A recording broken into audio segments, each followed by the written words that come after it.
जी को आप 5 जगह पर जल चढ़ाते हो, थोड़ा ध्यान देना कथा पर। शंकर भगवान को 5 जगह पर आप जल चढ़ाते हो।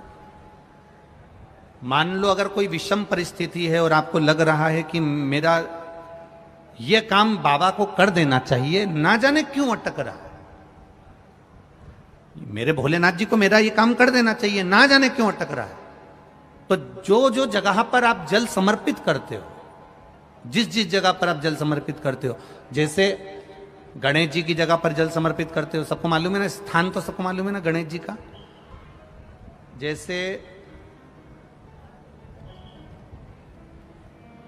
ये शिवलिंग है, ये जलाधारी है, ये 2 चरण जहां से जल चढ़ाते हैं तो ये पानी घूमकर यहां से नीचे चले जाता है।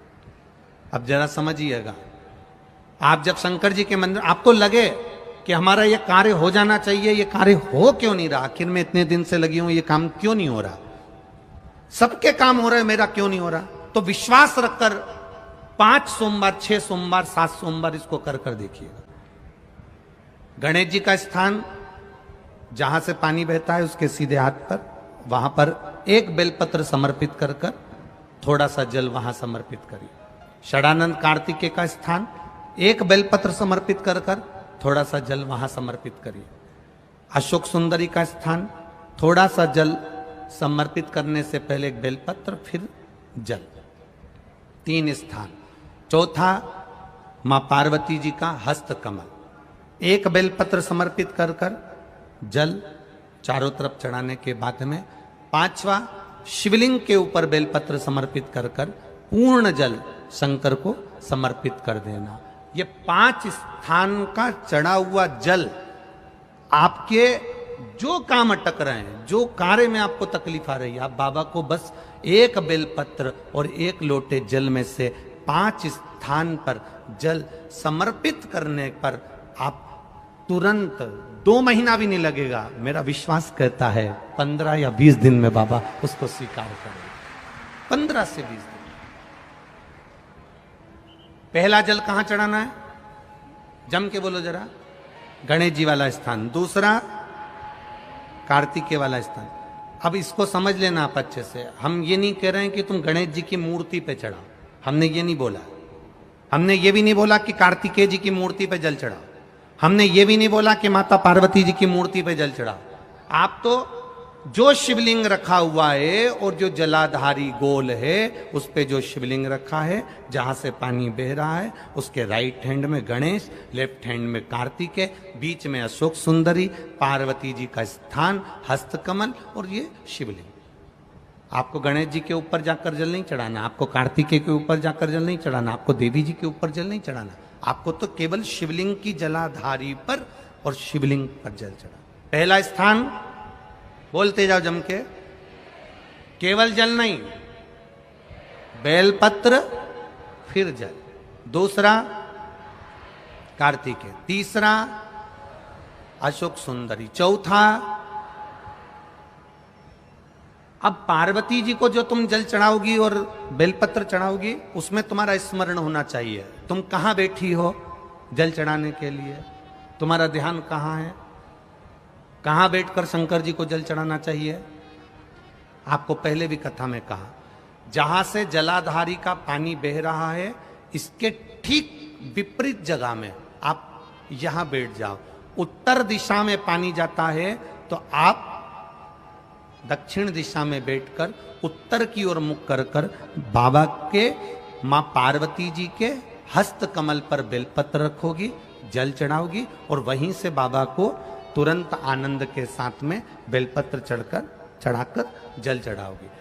भले खड़े होकर या वहां जाकर तुम यहां पर जल चढ़ा दो, परंतु उसके बाद में जब आप जल चढ़ाओगी, जब बाबा पार्वती जी को जब बेलपत्र और जल चढ़ाओगी, तो आपका मुख कहां होना चाहिए, जहां से पार्वती, जहां से ये जल बहकर जा रहा हो, यहां बैठोगे तो जल जहां बहकर जा रहा है उधर की साइड तुम्हारा मुख हो जाएगा, उत्तर की साइड तुम्हारा मुख हो जाएगा और बाबा को आप जल समर्पित करो। तो पहला जल बेलपत्र गणेश जी, दूसरा कार्तिकेय जी, तीसरा अशोक सुंदरी, चौथा माता पार्वती जी का हस्त कमल और 5वें नंबर का जल भगवान शिव के ऊपर, अर्थात भगवान देवाधिदेव महादेव से प्रार्थना करते हुए कि तेरा ही दिया मैंने खाया पिया है, तेरा शुक्रिया है, तेरा शुक्रिया। बाबा से प्रार्थना करते हुए, बाबा से अपने दिल की बात कहते हुए, बाबा से अपने मन की बात कहते हुए, अपने हृदय की बात भगवान देवाधिदेव महादेव से कहते हुए, ये 5 स्थान पर चढ़ाया गया जल आपके मनवांचित फल की प्राप्ति करा देता है, आपको सुख का अनुभव करा देता है। 5 जगह पर चढ़ाया गया, कम से कम 5 या 7 सोमवार अवश्य चढ़ाओ। शास्त्र कहता है सौभाग्यवती नारी जितना भजन पूजन करती है, सौभाग्यवती नारी जितना भगवत नाम स्मरण करती है, भगवत पूजन करती है, व्रत करती है, साधना करती है, तप करती है, पूजन करती है, पाठ करती है, आराधना करती है, अर्चना करती है, उस सौभाग्यवती नारी का किया हुआ दान, पुण्य, धर्म, भजन, कीर्तन, स्मरण, सेवा, चाकरी उसके पति के भी काम आती है और उसके पुत्र और पुत्री के भी काम आती है। एक सौभाग्यवती नारी के द्वारा किया, आवाज पकड़ रहा है, एक सौभाग्यवती नारी के द्वारा किया गया भजन, पूजन, स्मरण, संकीर्तन, नाम जाप, नाम कीर्तन उसके पति के भी काम आ रहा है और उसके बच्चों के भी काम आ रहा है। देखिए कितना सुंदर शिव महापुराण में चरित्र आया है वृंदा देवी का, कि वृंदा जितना नाम जाप करती है, वृंदा जितना नाम भजन करती है, वृंदा जितना नाम स्मरण करती है, उसके पति को उसका लाभ है। सोमवार के व्रत का अगर आप विधान देखेंगे, और हम तो कहते हैं केवल 16 सोमवार से ही मतलब मत रखो। आप माताएं अगर एकादशी का व्रत कर रही है, सोमवार का कर रही है, मंगलवार का कर रही है, बुधवार का करे, गुरुवार का करे, चतुर्थी का करे, तीज का करे, छठ का करे, आप जो भी व्रत करते हो उस व्रत का विधान स्कंद पुराण में लिखा हुआ है। और स्कंद पुराण में क्या वर्णन लिखते हैं कि नारी जब सौभाग्यवती हो जाती है, लड़की की जब शादी हो जाती है और वो अपने पति के घर में जब रह रही होती है, पति के संग रह रही होती है, तो पति के घर में रहकर जितना भजन पूजन करती है, जितना स्मरण करती है, वो उसके द्वारा किया गया भजन, पूजन, व्रत, आराधना, उद्यापन, चाकरी, दर्शन, ये सब का फल उसके पति के खाते में भी जाता है और उसके पुत्र और पुत्री के भी खाते में जाता है। पर उसमें एक बात का विशेष ध्यान रखना, स्कंद पुराण कहती है कि आप व्रत को उठाएं। आपने व्रत उठाया, कहां उठाया? पति के घर से उठाया, ठीक है। आपने व्रत उठाया सोमवार का, 16 सोमवार का, पशुपतिनाथ का, या गुरुवार का, या मंगलवार का, या बुधवार का, जो भी व्रत आपने उठाया वो पति के घर से उठाया। अब आपका फर्ज क्या है कि व्रत आप अगर कर रही हो तो पति के घर का ही अन्न, पति के घर का ही जल,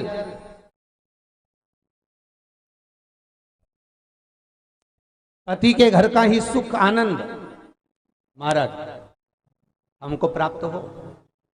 अगर व्रत करने के दिन मालूम पड़े आपने कोई तीज का व्रत, छठ का व्रत, चतुर्थी का कोई विशेष खास जो व्रत होता है, सोमला सोमवार का व्रत, पशुपति व्रत, और आप अपने मायके चली गई और मायके का अन्न जल आपने ग्रहण किया, मायके का प्रसाद ले जाकर, मायके की थाली ले जाकर, मायके का पूजन का सामान ले जाकर आपने भगवान की आराधना करी, तो स्कंद पुराण कहती है वो स्वीकृत नहीं होता, क्योंकि विवाह होने के बाद गोत्र बदल जाता है। उस गोत्र का अन्न चाहिए, उस गोत्र का भाग चाहिए। हम हमारे बाबा से रूठ जरूर जाते हैं, हमको लगता है कि वो हमारा परीक्षा ले रहा है, हमको लगता है वो हमारी परीक्षा ले रहा है, मैं भूखी रह गई, मैं प्यासी रह गई, मैं अब पहुंची, हो सकता है हम जितना कष्ट देवाधिदेव महादेव की कथा में जितना कष्ट बाबा से मिलने में, जितना कष्ट हम परमात्मा को प्राप्त करने में, हम जितना कष्ट भुगतते हैं, जितना कष्ट हमें होता है, हम स्टेशन पर पड़े हैं, हम बस में धक्के खा रहे हैं, हम गाड़ियों पर पड़े हैं, हम रोड पर पड़े हैं, हम टेंट में पड़े हुए हैं, मिल रहा खाने को नहीं मिल रहा, हम जितना जितना कष्ट भोगते हैं, ये तैयारी में रहना कि जैसे रेस के घोड़े को मालिक कष्ट देता है तो रेस का घोड़ा जीत जाता है। अगर तुझे कष्ट मिल रहा है तो तू भी जीत कर ही मानेगा, निश्चितता है तेरी।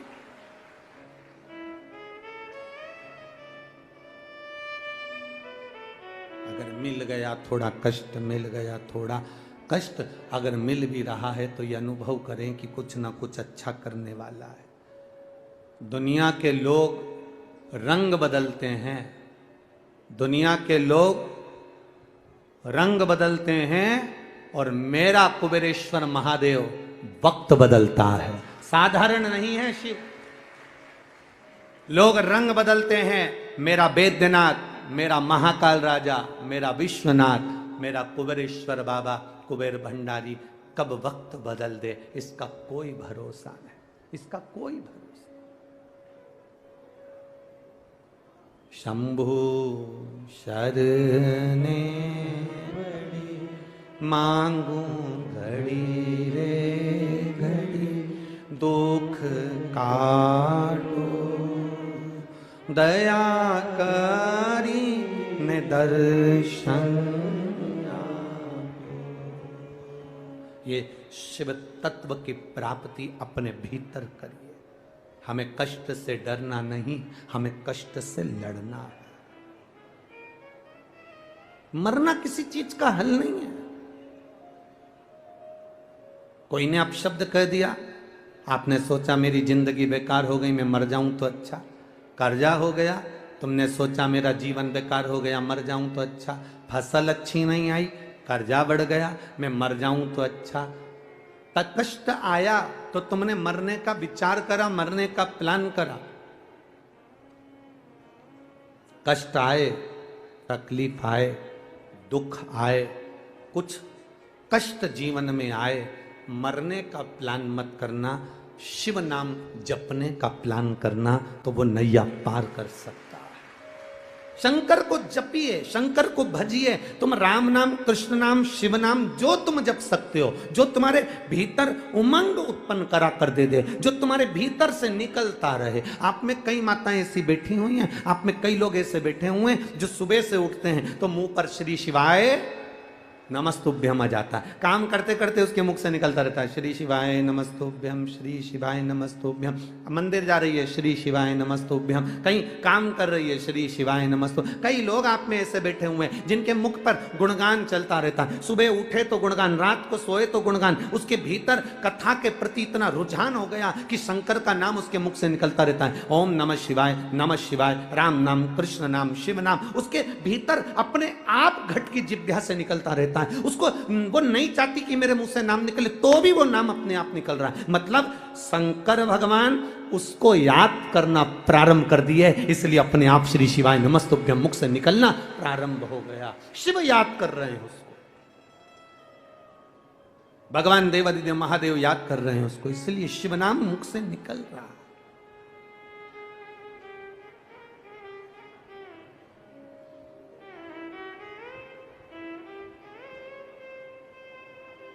वो कहे ना, जो शिव नाम होठों पे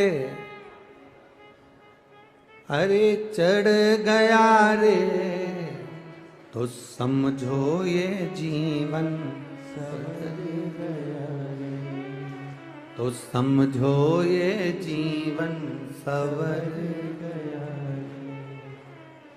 मन को बना ले शिव का शिवालय, मन को बना ले तू शिव का शिवालय।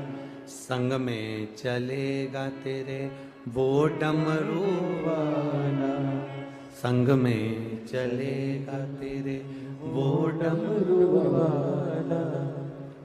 शिव को ही हृदय बिठा लो रे, ये शंकर हमारे भीतर विराजमान हो, शिव हमारे भीतर नस नस में, रोम रोम में समाहित हो।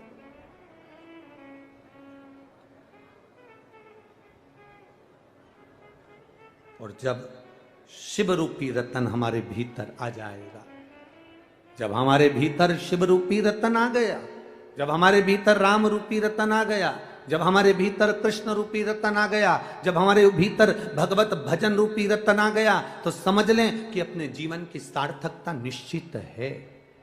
कष्ट हो सकता है जीवन में, कष्ट आ सकता है जीवन में, पर उसको निपटाने का, उसको समाप्त करने का तरीका केवल भगवत भजन ही है। केवल प्रभु का नाम ही है। आज ये नियम है, थोड़ा ध्यान दीजिएगा। मान लो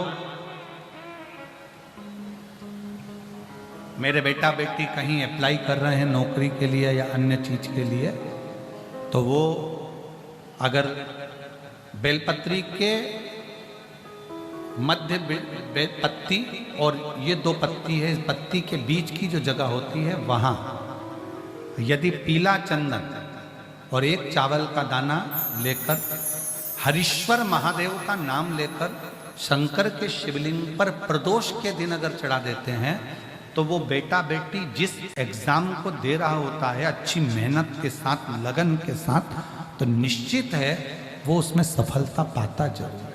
हरीश्वर महादेव, एक बार बोलो, कौन से महादेव?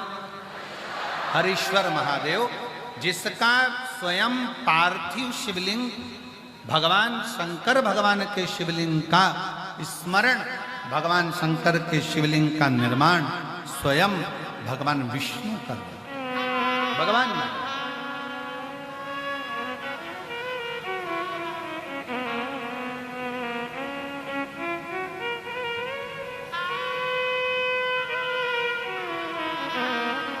और एक और स्मरण करें, किसके लिए करा था भगवान शंकर ने? लक्ष्मी को वापस पाने, लक्ष्मी को वापस प्राप्त करने,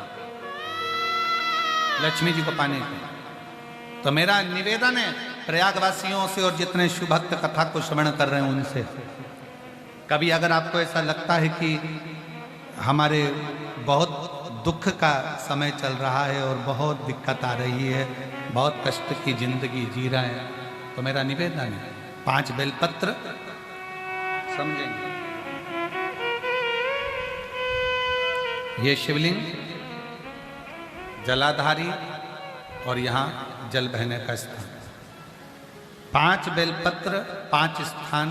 पहला अशोक सुंदरी, दूसरा माँ पार्वती जी का हस्त कमल, तीसरा भगवान शंकर का शिवलिंग, चौथा बेलपत्र जहाँ नंदी बैठा है उसका जो चरण उठा हुआ है वो स्थान, और 5वां बेलपत्र, जो भी बेलपत्री का वृक्ष, आंवले का वृक्ष, बड़ का वृक्ष या पीपल का वृक्ष मंदिर के अंदर हो, उस वृक्ष के नीचे। ये 5 स्थान बेलपत्र के बताए, और 1 लोटा जल वही 5 स्थान पर थोड़ा थोड़ा समर्पित करते हुए हरीश्वर महादेव का नाम लेकर अगर हम समर्पित करते हैं, तो गया हुआ धन या कोई लक्ष्मी रूट कर भी चली जाती है तो वो वापस प्राप्त होती ही है। हरीश्वर महादेव, भगवान हरीश्वर महादेव का स्मरण हमारे लिए लाभदायक है। हरीश्वर महादेव,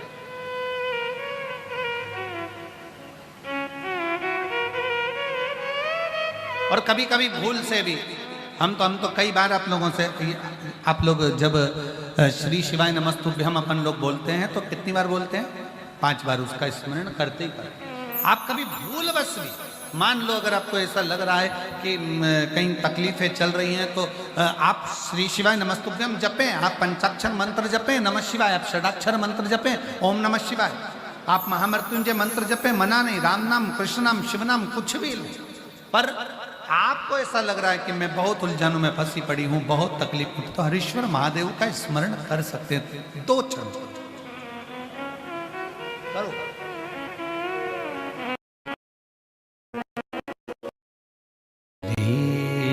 शिवाय नमः